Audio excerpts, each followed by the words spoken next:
Hey, this street design, and I've been on YouTube since 2009. I haven't really put up any videos. Um, like some bit of laziness, you know how it is, and some bit of really ain't had time. I'm gonna start doing now.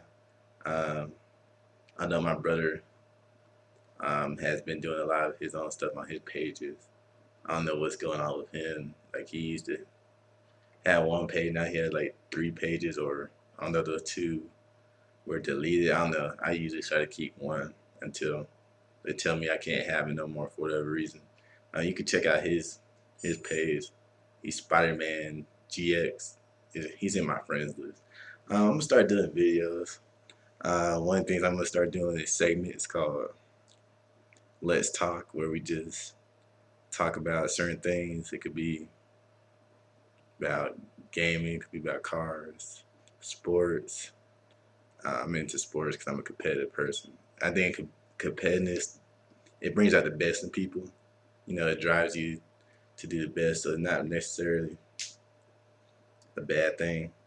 Um, Relationship, job, whatever the topic is, I'm gonna try to give the best talking to it. Um, it's July 4th, so happy 4th. Hope everybody has a good weekend. You know, where I work at, they give these safety briefings to us every weekend before, we go do whatever crazy thing we're gonna do, get drunk or whatever. And I find it funny that they always tell us don't barbecue naked. And when I first heard it, I thought there was a story behind it. And then it wasn't until just last week I asked them, like, is there a story behind this? And like, no, we just say it. Like, you shouldn't be barbecuing naked. I'm like, I really wish there was a story to it. Could have been more interesting. I find it funny that they didn't warn us this weekend, being that it's July 4th and like people usually, fireworks and barbecue. That's usually a tradition on the 4th of July. And they didn't they didn't tell us in our safety briefing not to naked barbecue. So I don't know if that was like intentional or I don't know. I find that kind of funny. Um, I didn't do much this weekend. I was gonna go drive to Vegas, but then I realized that's a 11 and a half hour drive that just wasn't gonna drive that and back. So that's about 23 hours. Um, so I just been chilling. I'm probably like the only person here. Um, Playing PS3 and 360. Not too much else to do. I'm pretty sure next weekend, the next 4 day weekend we get, I'm gonna go do something, go somewhere. 'Cause I can't be staying here. Um, been playing a lot of Call of Duty since I got it. I used to have Black Ops um, before I sold it because I didn't think I would play it again that much unless I got online. And I have online. Um, and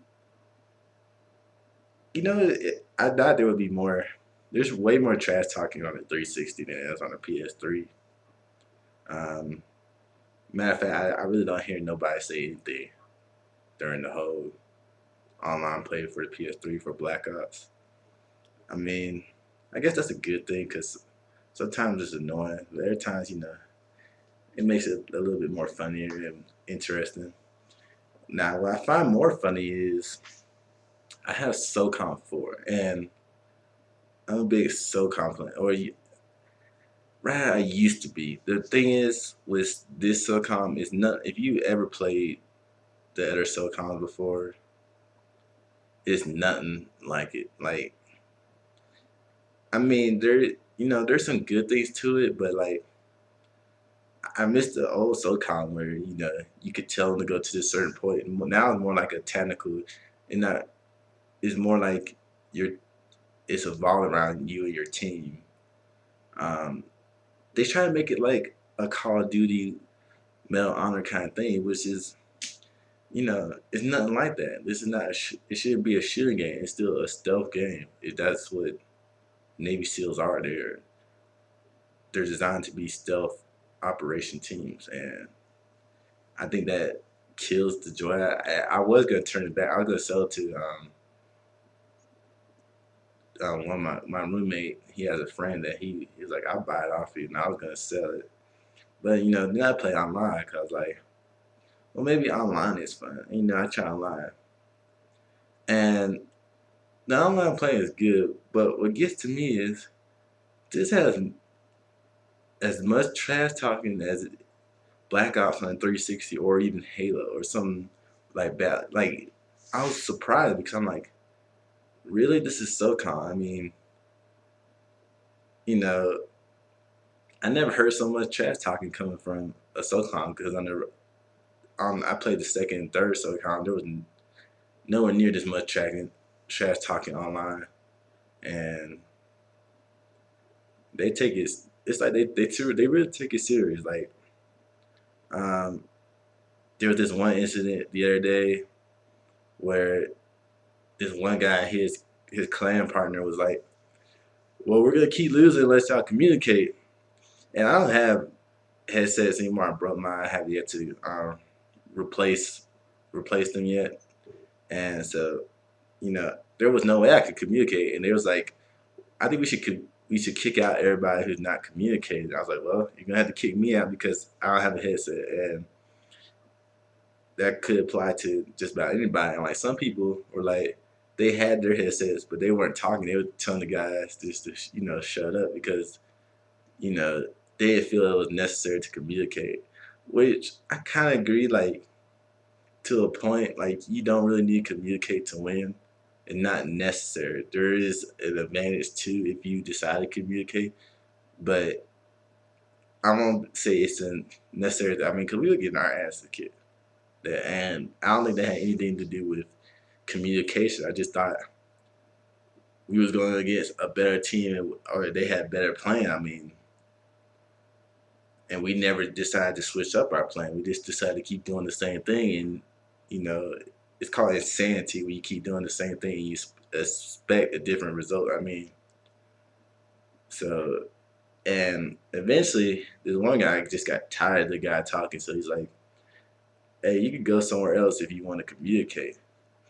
Well, eventually the guy was like, "You know what? You're right. All y'all pay money to get this game, and if you decide not to communicate and lose, that's on you." Now, he threw in that last bit like, if you want to lose, then you have the right to do it because you paid for it. I mean, like, I was like, okay, now he just being the ass, and like the other guy was like, you could just fucking leave. I mean, like I will leave, but I'm gonna wait till the match is over because I guess he doesn't want to lose his experience points that he earned or whatever. So when the match ended, the guy was like, "Okay, it's over now. You can leave." He's like, "Okay, I will. I'm sorry for making you guys trying to win. I'm gonna go play with some real winners then."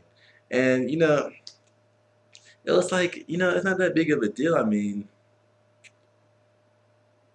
you, sometimes you just have to accept that you lose. You don't want to lose all the time because the whole point is to win. But you have to accept that sometimes you lose and you go against better teams, and they were just a better team. I mean, the next match I played, we would, I played in a different room because like everybody quit after that guy left for some reason, and we just would that opponent's ass. So sometimes it's you get defeated easily or you win easily. Sometimes it's actually competitive, and that's just how it is. But I'm gonna try to enjoy this last bit of my weekend where I have to go to work tomorrow, which is gonna be a pain in the butt. That's how it is. You have to. It's a business world out there. You have to make your living. All right, this Street Design logging out.